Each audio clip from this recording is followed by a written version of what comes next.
The reading comes from 1 Samuel, chapter 5, beginning at the beginning of chapter 5 and going through to the beginning of chapter 7. After the Philistines had captured the ark of God, they took it from Ebenezer to Ashdod. Then they carried the ark into Dagon's temple and set it beside Dagon. When the people of Ashdod rose early the next day, there was Dagon, fallen on his face on the ground before the ark of the Lord. They took Dagon and put him back in his place.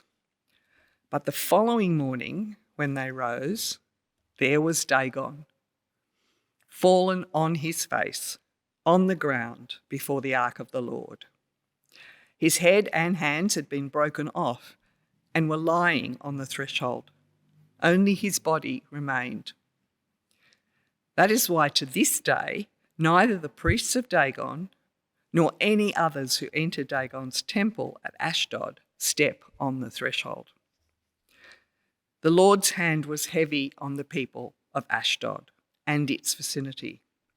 He brought devastation on them and afflicted them with tumours.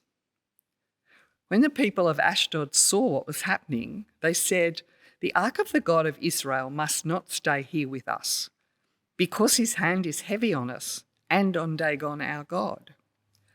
So they called together all the rulers of the Philistines and asked them, "What shall we do with the ark of the God of Israel?" They answered, "Have the ark of the God of Israel moved to Gath." So they moved the ark of the God of Israel. But after they had moved it, the Lord's hand was against that city, throwing it into a great panic. He afflicted the people of the city, both young and old, with an outbreak of tumours. So they sent the ark of God to Ekron. As the ark of God was entering Ekron, the people of Ekron cried out, "They have brought the ark of the God of Israel around to us to kill us and our people." So they called together all the rulers of the Philistines and said, "Send the ark of the God of Israel away. Let it go back to its own place, or it will kill us and our people." For death had filled the city with panic. God's hand was very heavy on it. Those who did not die were afflicted with tumours, and the outcry of the city went up to heaven. When the ark of the Lord had been in Philistine territory 7 months, the Philistines called for the priests and the diviners and said, "What shall we do with the ark of the Lord? Tell us how we should send it back to its place." They answered, "If you return the ark of the God of Israel, do not send it back to him without a gift. By all means, send a guilt offering to him. Then you will be healed, and you will know why his hand has not been lifted from you." The Philistines asked, "What guilt offering should we send to him?" They replied, 5 gold tumors and 5 gold rats, according to the number of Philistine rulers, because the same plague has struck both you and your rulers. Make models of the tumors and of the rats that are destroying the country, and give glory to Israel's God.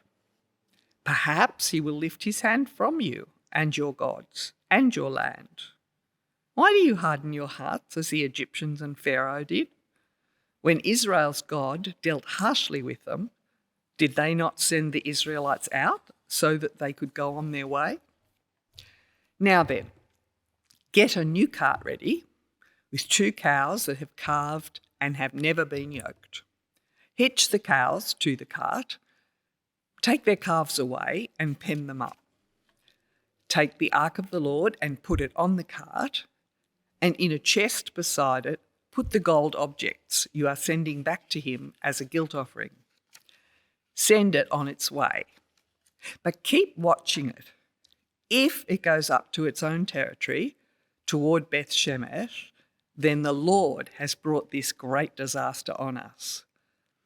But if it does not, well, then we will know that it was not his hand that struck us, but that it happened to us by chance." So they did this. They took 2 such cows and hitched them to the cart and penned up their calves. They placed the ark of the Lord on the cart, and along with it the chest containing the gold rats and the models of the tumours. Then the cows went straight up towards Beth Shemesh, keeping on the road and lowing all the way. They did not turn to the right or to the left. The rulers of the Philistines followed them as far as the border of Beth Shemesh. Now the people of Beth Shemesh were harvesting their wheat in the valley, and when they looked up and saw the ark, they rejoiced at the sight. The cart came to the field of Joshua of Beth Shemesh, and there it stopped beside a large rock. The people chopped up the wood of the cart and sacrificed the cows as a burnt offering to the Lord. The Levites took down the ark of the Lord, together with the chest containing the gold objects, and placed them on the large rock. On that day, the people of Beth Shemesh offered burnt offerings and made sacrifices to the Lord. The 5 rulers of the Philistines saw all this and then returned that same day to Ekron. These are the gold tumours the Philistines sent as a guilt offering to the Lord, 1 each for Ashdod, Gaza, Ashkelon, Gath, and Ekron. And the number of the gold rats was according to the number of Philistine towns belonging to the 5 rulers, the fortified towns with their country villages. The large rock on which the Levites set the ark of the Lord is a witness to this day in the field of Joshua of Beth Shemesh. But God struck down some of the inhabitants of Beth Shemesh, putting 70 of them to death because they looked into the ark of the Lord. The people mourned because of the heavy blow the Lord had dealt them. And the people of Beth Shemesh asked, "Who can stand in the presence of the Lord, this holy God? To whom will the ark go up from here?" Then they sent messengers to the people of Kiriath Jearim, saying, "The Philistines have returned the ark of the Lord. Come down and take it up to your town." So the men of Kiriath Jearim came and took up the ark of the Lord. They brought it to Abinadab's house on the hill and consecrated Eleazar, his son, to guard the ark of the Lord. The ark remained at Kiriath Jearim a long time, 20 years in all. This is the word of the Lord.